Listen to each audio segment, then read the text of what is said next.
welcome to Road to the F1. I'm Paul Anderson. On this series, we're meeting people online, we're reviewing their cars, and we are connecting the dots between owners with the goal of reaching the McLaren F1. So if you've got an interesting car, we would love to feature it on the show. You can fire off a DM or send me an email to roadtothef1@gmail.com. So here in Canada, the germ, as we're calling it in my house, has gotten pretty bad. So getting out and meeting new people is understandably a little bit difficult. So with that in mind, I've decided this time around to review one of my cars. This is the 2020 Nissan Rogue. So the 2020 model year was actually the last model year that Nissan did this particular version of it. The 2021 was basically a whole new vehicle with the facelift and upgraded technologies and all of that stuff. So with that in mind, this car could kind of go one of two ways. On the one hand, they've had 7 years to perfect this version of the vehicle, so everything should be pretty top-notch.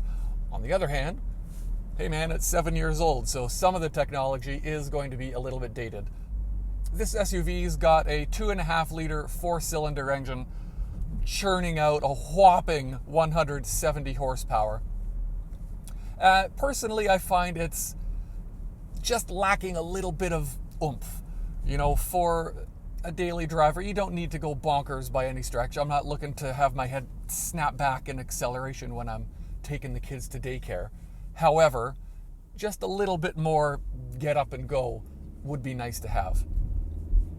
There are 3 different driving modes in the Rogue. There's Eco mode, there's the normal mode, and there's Sport mode.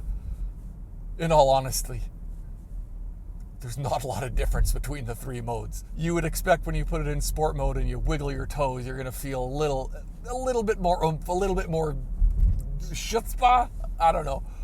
But you really don't. There's not much of a noticeable difference between the two of them. Connected to that is Nissan's CVT transmission. There is a lot of hate out there for the CVT transmission. But let's be realistic. For a commuting car, for a family car, where all you're really doing is driving the kids around and commuting to and from work, a CVT transmission is perfectly fine. But you know, if you're diehard and you want to feel like you're still driving an old school transmission, you can pop the shifter over into manual mode like that, and you can pretend you're upshifting and downshifting through the imaginary CVT gears. Ooh, I'm in 7th gear right now, but now we're 6 and 5. Whatever. It's a bit of fun, I suppose. Moving on to the exterior styling. The Nissan Rogue, for me, is actually one of the nicer looking SUVs out there. I'm generally really not an SUV guy at all. But as far as SUVs go, I do think this is one of the better looking ones out there. It's sleek and it's angular all at the same time.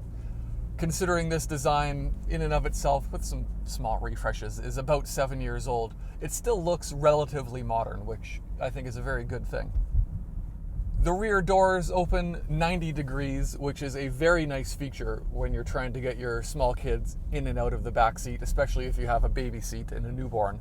Having that extra little 90 degrees to really give you that extra space is a really, really nice thing to have. The rear hatch does have a kick to open feature. I just kicked my foot there.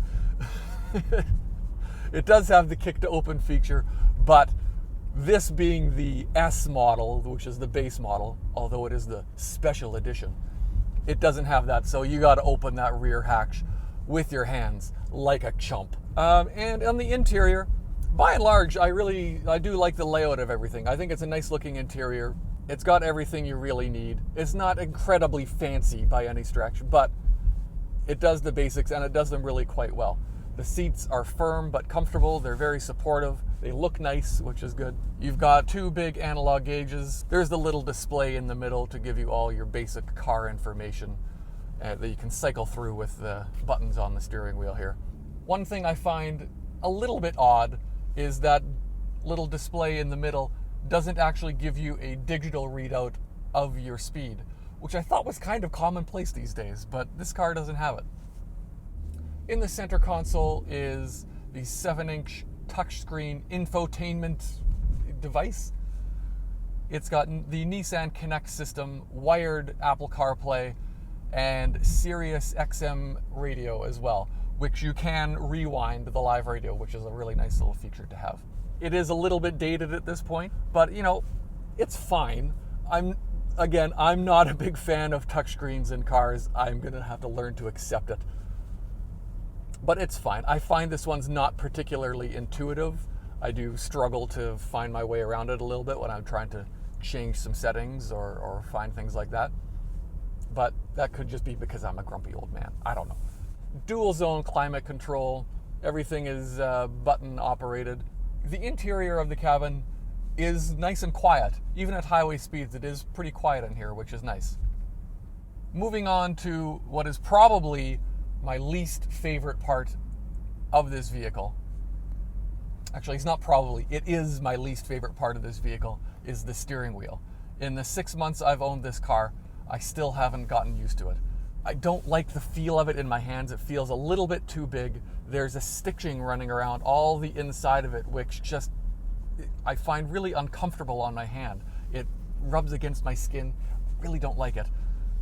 And probably worst of all is the steering feel in general. At low speeds, the power steering is dialed in way too high. So there's no real connection between what you're doing with the steering wheel and what the tires are doing on the road.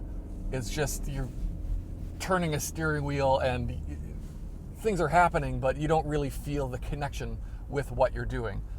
It's not as bad when you're at speed, and especially at highway speeds. It does dial in and it feels a bit more in tune with what you're doing. But at low speeds, I don't know how to describe it. It's from the very first time I sat in this car, I haven't liked it, and I continue to not like it. Rant over.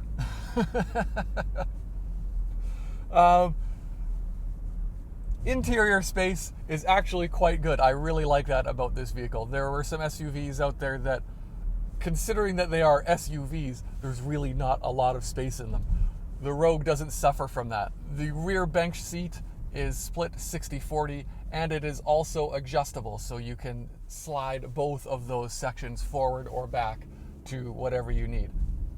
And being a very tall person, I am 6'6", having a bench seat in the back that can move is a huge win, specifically for me, but also for my poor child that has to sit behind me. So when that rear bench seat is moved all the way back, I am free to adjust my seat to whatever I feel comfortable with without sacrificing the rear passenger's legs, which is really, really nice. But that said, something really only parents might know about. I have a 4-year-old daughter, so she's got a booster seat in the back. The one thing that is a little bit frustrating is the shoulder strap for the sliding seat does not move with the seat. So when that rear bench is all the way back, her seatbelt is just sort of hovering in front of her like this, which is hugely dangerous. So in order to safely have my daughter back there, the rear bench does have to be moved up more closely to mine, so she is safe in the event we were to get into an accident. However, that also leaves me having to adjust my seat and completely nullifying everything I just talked about. And finally, the trunk space. Lots of room back there, exactly what you would expect in an SUV of this size. Plenty of room for strollers and high chairs and all of the other crap you have to cart around when you've got small children. One of the really nice features is the multi-level decking system that it has back there. If you need a little bit more height, if you got a large item and you need a little bit more height in the back, you just lower those decks down to their lowest setting and you get a few extra inches of clearance. If you've got some Christmas gifts or birthday gifts that you need to hide from the kids, you move that deck up to its highest position and now you've just got a little blinder so people can't see what you're holding in your trunk. You don't want your bags rolling around in the huge trunk space? No problem. You pop up that little deck and you've got your own little cubbyhole section for your bags so they're not sliding around. a nice little thing to have. All in all, the Nissan Rogue is a nice, good family vehicle. It's not perfect. It's got some room for improvement here and there, but all in all, it is really quite a nice vehicle, despite all of the stuff I just said about it. On the scale of 1 to F1, it's really not even, shouldn't even be on the scale. It's going to be as low as you can go. It's a 0.5. You know what? It's even lower than that. I'm giving it a 0.25. The only thing it shares in common is that it's got 4 wheels. And that's about it. Realistically, it shouldn't even be mentioned in the same breath as the McLaren F1. But here we are. So that's it for this one. We will see you on the next show. Thanks for watching.